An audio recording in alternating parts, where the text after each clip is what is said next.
U.S. President Donald Trump speaking. He's holding that cabinet meeting at the White House. But at some point, that whole thing has to stop, and we're going to see to it. Gaza is going to be slowly redone. You have tremendous wealth in that part of the world by certain countries, and just a small part of that, what they make will do wonders for Gaza.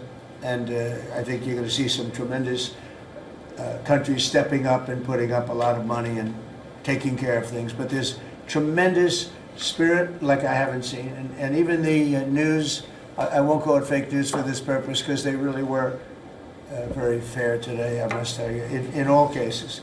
But they covered it very well. They covered it very fairly. Everybody loves it, everybody. People that were never giving us a fair shake, frankly, they can't even believe it. They're so, they're amazed by it. A lot of people are. But it was, just everything came together. I think the attack was very important on Iran, because let's say that didn't happen, they'd probably by now have a nuclear weapon, numerous nuclear weapons, and therefore, even if we signed a deal, there'd be a big dark cloud over it, and it wouldn't be the same thing. So Iran's different, but Iran wants to work on peace now. They've informed us, and they've acknowledged that they're totally in favor of this deal. They think it's a great thing. So we appreciate that, and we'll work with Iran. As you know, we have major sanctions on Iran and lots of other things. We would like to see them be able to rebuild their country too, but they can't have a nuclear weapon. So I want to express my tremendous gratitude to the leaders of Qatar, Egypt, and Turkey for helping us reach this incredible day and for being there. They were there with us all the way. And of course, as you know, Saudi Arabia and Jordan and so many. I will tell you, President Erdogan was personally involved in dealing with Hamas and some of the others. He's been great. They've all been really amazing. Indonesia's been amazing. Indonesia's been fantastic.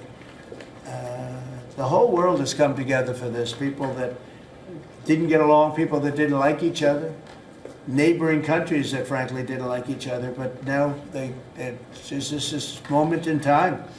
So we look forward to welcoming the hostages, like you can't believe, home to their families, and that'll take place early next week.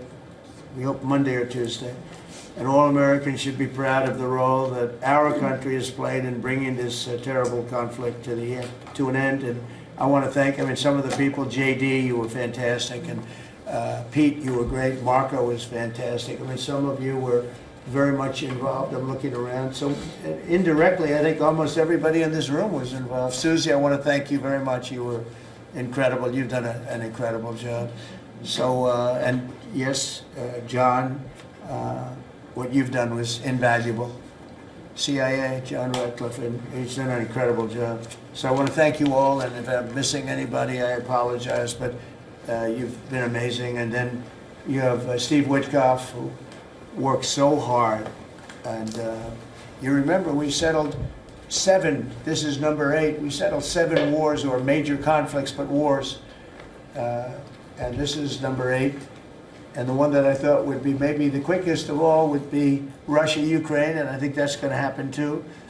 But in the meantime, they're losing about 7,000 people a week, and that seems pretty bad. They're losing mostly soldiers, young soldiers. They go out to war and they're getting killed. And while it doesn't affect us in a lot of ways, we've got a big ocean in between, you don't want to see that happen. It was a big mistake. That war should have never happened. It would have never happened if I were president.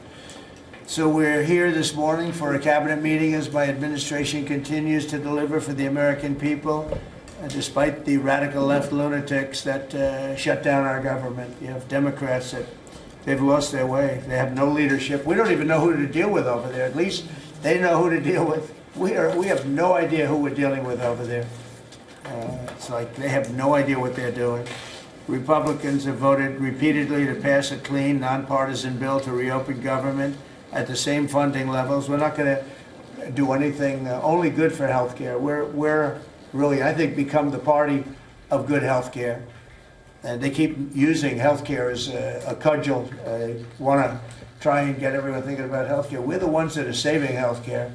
In fact, one of the things we're doing is we're going to be reducing the cost of medicines by 100%, 200, 300, 500%, and even more than that, because as you know, we're in the process of favored nations right now. We've exercised a clause because we were subsidizing the entire world. The entire world pays a fraction of what the United States has been paying.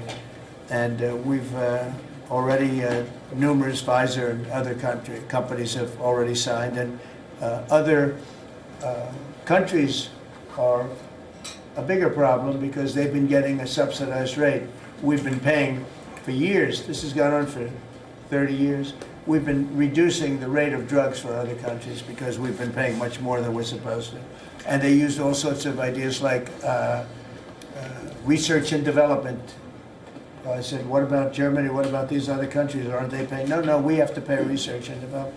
It was all nonsense, and I couldn't listen to it anymore. So it's a very radical, big, tough shift. Very tough. We got a lot of things going on there. But, you know, and you probably heard me say this in my first term, I think it was my third year, we reduced drugs from the beginning of the year to the end of the year. And I was so proud of it. I actually had a news conference to announce it, and it was 1/8 of 1%. Think of that, which is barely a reduction. But it's the first time in 28 years that there was a reduction in drug prices for the year. So from the beginning to the end, it was 1/8 of 1%. And I was so proud of myself. I did something that nobody else could do. But when I started to think about it, I said, doesn't make sense. And then I'm starting to look at numbers where a pill or a treatment or some pharmaceutical product is selling in Europe for 10% of what we pay for in New York City or in any one of our places, and cities, states. And then I see people leaving for other countries to go buy their pharmaceuticals, where they make journeys to various other countries, including Europe, where they got the best bargains of all. And I put it into it, it's over. And now we're, you know, in major, I guess, disputes, but we're winning the disputes by a lot. With the countries, a couple of countries said, we won't do this. I said, well, it's unfair that we're paying 10%, and, you know, you're paying just a fraction of what we're paying for the same product made in the same plant. And they said, well, we're not going to do it. I said, that's okay. You don't have to do it. But I'm going to put a tariff of 9% or 7% or whatever the amount of money is, and I'm going to put a tariff on your country for the amount.